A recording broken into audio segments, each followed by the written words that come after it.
Untuk soal yang pertama, apa yang dimaksud dengan metode NWC? Dan jelaskan bagaimana cara menggunakan metode transportasi NWC. NWC merupakan metode untuk menyusun tabel awal dengan cara mengalokasikan distribusi barang mulai dari sel yang terletak pada sudut paling kiri atas. Tujuan dari metode ini adalah menentukan pola pengiriman yang paling baik dari beberapa sumber atau supply ke beberapa tujuan atau demand, sehingga meminimalkan total biaya produksi dan transportasi. Dalam NWC diasumsikan tiap lokasi pabrik dan gudang diurutkan dari sisi kiri ke kanan dan dari atas ke bawah dalam peta. Aturannya, pengisian sel atau kotak dimulai dari ujung kiri atas. Alokasi jumlah maksimum atau terbesar sesuai syarat sehingga layak untuk memenuhi permintaan. Bergerak ke kotak sebelah kanan bila masih terdapat suplai yang cukup. Kalau tidak, bergerak ke kotak di bawahnya sesuai demand. Bergerak terus hingga suplai habis dan demand terpenuhi.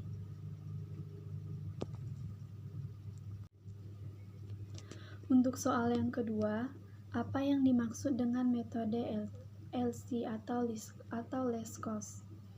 Dan jelaskan bagaimana menggunakan metode less cost.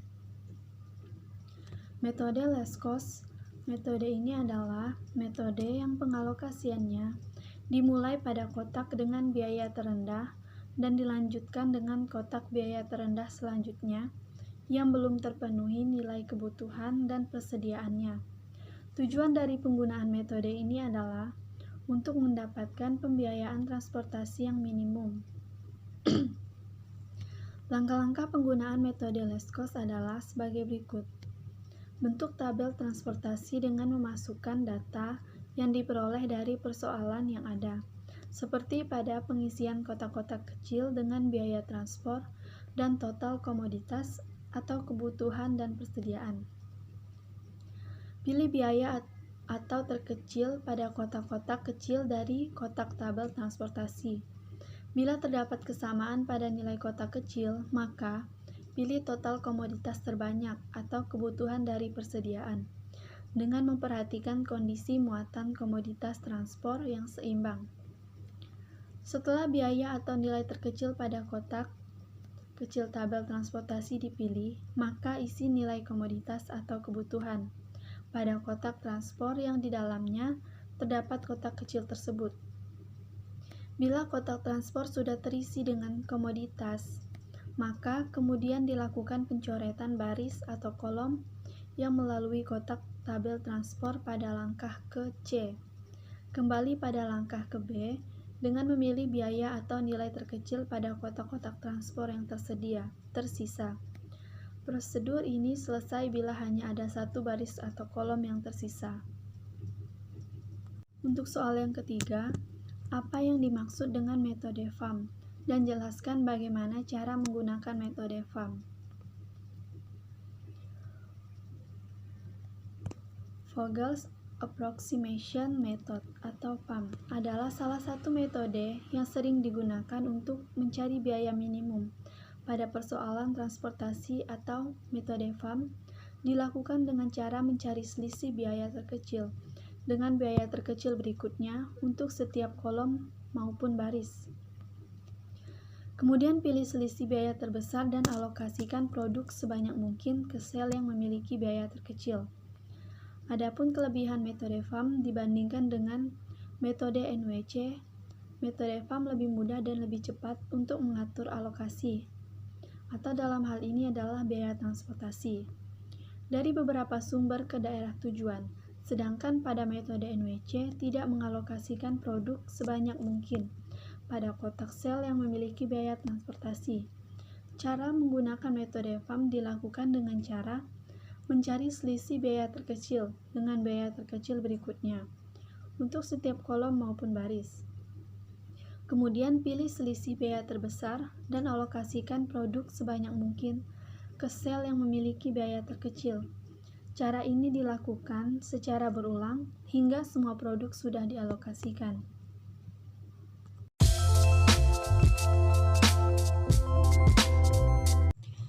Baik, di sini saya akan menjelaskan tentang metode NWC.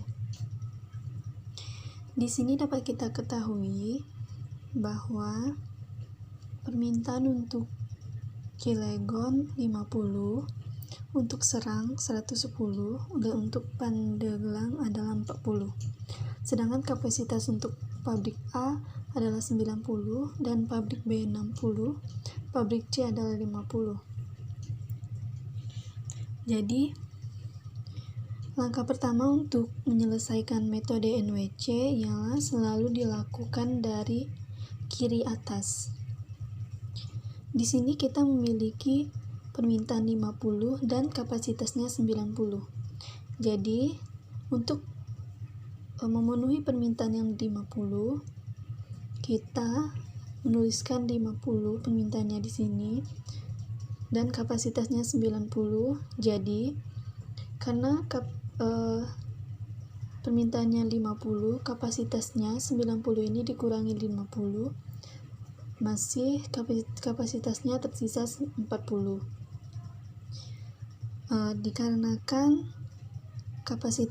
Dikarenakan permintaan yang 50 sudah digunakan oleh pabrik A, jadi pabrik B dan pabrik C tidak bisa dialokasikan lagi. Selanjutnya, diketahui di sini permintaannya 110 dan kapasitasnya masih tersisa 40. Untuk memenuhi permintaan yang 110, jadi kita menuliskan kapasitasnya 40 di sini. Jadi sisa permintaannya adalah 70. Selanjutnya, kita memiliki kapasitas 60 untuk pabrik B. Jadi kita menuliskan di pabrik B menuju ke Serang 60. Jadi sisa permintaannya 70 dikurangi 60. Jadi sisanya adalah 10. Selanjutnya, karena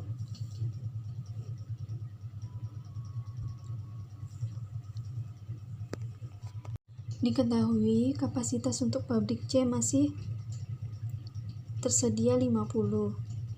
Untuk memenuhi permintaan pabrik C menuju ke Serang, di sini masih tersisa 10, kita dapat menuliskan 10 di pabrik C menuju ke Serang. Jadi kapasitasnya masih tersisa 40. Sedangkan di pabrik C menuju ke Pandeglang, permintaannya 40 dan dipenuhi oleh kapasitas 40. Jadi kapasitas dan permintaannya sudah habis. Selanjutnya, untuk biaya transportasinya kita dapat menghitung 50 dikalikan biaya transportasinya 20, selanjutnya 40 dikalikan biayanya 5, 60 dikalikan biaya 20, 10 dikalikan 10, 40 dikalikan 19. Hasil 50 dikalikan 20 adalah 1000, 40 dikalikan 5 adalah 200, 60 dikalikan 20 1200, 10 dikalikan 10 100, 40 dikalikan 19 760. Jadi hasil biaya transportasinya adalah 3260.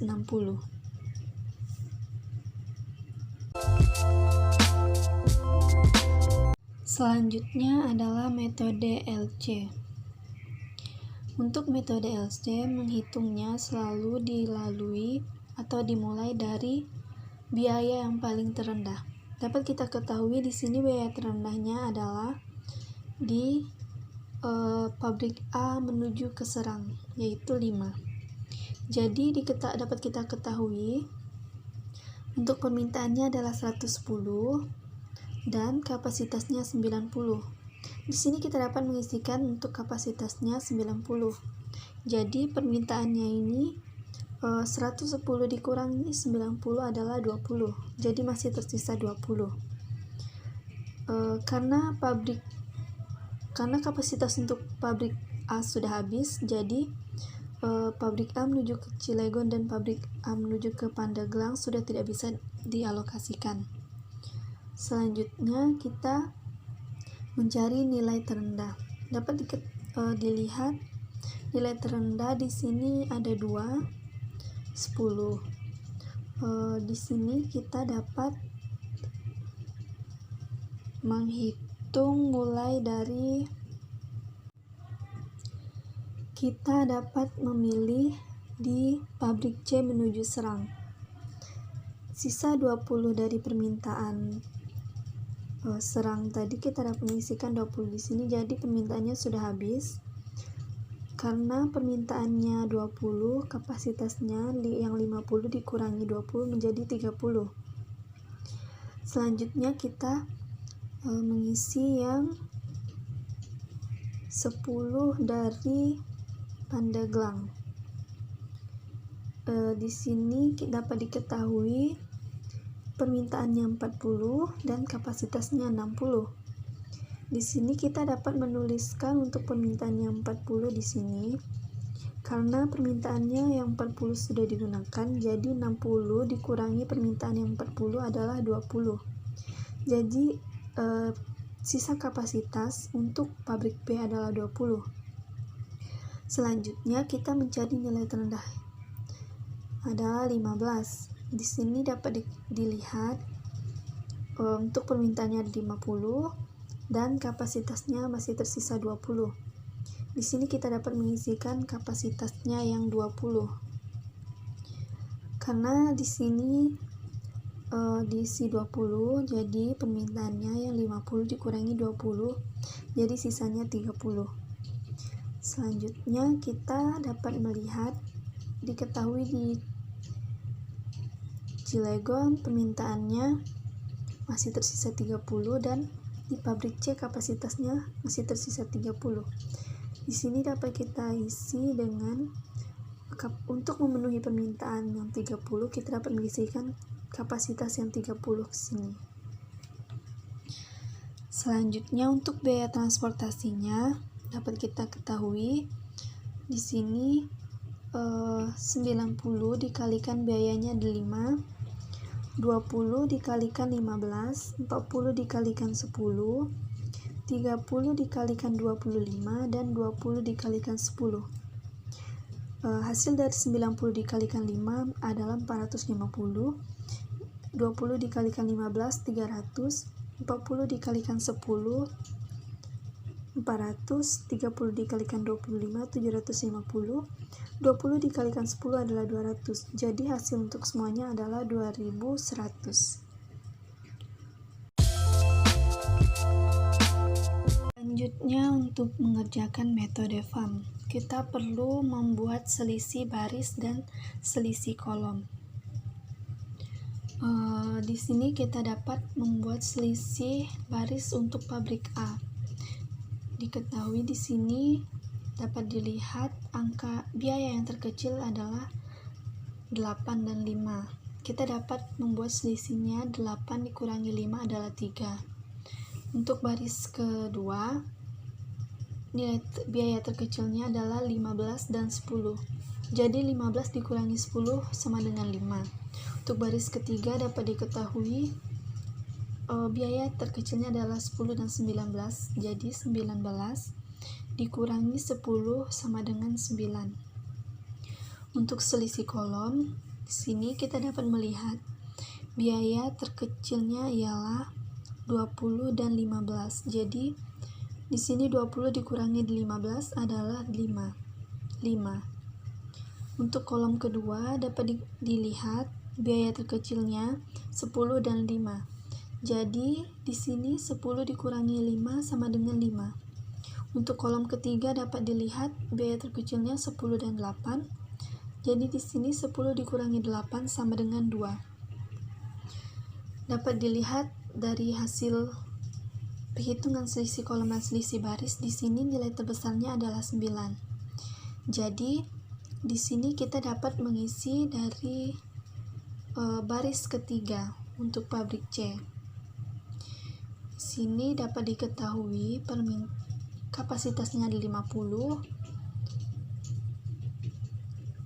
Di sini kita pertama-tama kita dapat menghitung dari biaya yang paling terkecil untuk baris ketiga, yaitu 10. Dapat kita ketahui permintaannya 110 dan kapasitasnya 50. Untuk memenuhi permintaan, kita dapat menuliskan kapasitas yang 50. Jadi sisa permintaan 110 dikurangi 50 adalah 60.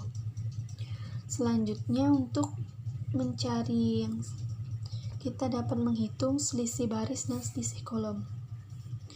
Untuk selisih baris yang pertama masih tetap sama, yaitu 3, dan baris yang kedua tetap 5. Untuk baris ketiga karena sudah tidak bisa dialokasikan lagi, jadi kita buat strip. Untuk selisih kolomnya, kolom pertama tetap 5. Untuk kolom kedua, karena pabrik C menuju ke Serang sudah dialokasikan, kita dapat menghitung selisihnya, yaitu 20 dikurangi 5 sama dengan 15. Untuk kolom ketiga masih tetap sama 2. Jadi di sini dapat kita lihat nilai terbesarnya adalah 15. Berarti kita dapat menghitung di kolom kedua. Untuk kolom kedua, nilai terkecilnya adalah 5. Karena yang pabrik C menuju ke Serang sudah dialokasikan, jadi kita melihat dari biaya terkecil 20 dan 5. Jadi biaya terkecilnya adalah 5. Nah, di sini kita menghitung, dapat diketahui tadi sisa permintaannya adalah 60 dan kapasitasnya untuk pabrik A adalah 90. Untuk memenuhi permintaan, kita dapat menuliskan permintaan di sini 60. Karena permintaannya 60, jadi 90 dikurangi 60, jadi sisa kapasitas untuk pabrik A adalah 30. Karena kolom ketiga pabrik C menuju Serang dan pabrik A menuju Serang sudah terisi, jadi untuk pabrik B menuju Serang tidak bisa dialokasikan lagi. Jadi kita buat tanda X. Untuk langkah selanjutnya, kita dapat menghitungkan selisih baris dan selisih kolom. Untuk selisih baris, yaitu di sini karena yang baris pertama, karena pabrik A menuju Serang sudah diisi, kita dapat menghitung biaya 20 dikurangi 8 sama dengan 12.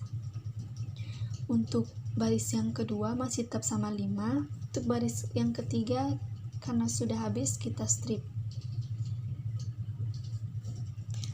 Selanjutnya selisih kolom. Di sini dapat diketahui kolomnya selisihnya masih tetap sama. Untuk kolom kedua sudah habis, untuk kolom ketiga masih tetap 2. Sini dapat kita lihat bahwa nilai terbesarnya adalah 12. Berarti kita dapat mengisi di baris pertama.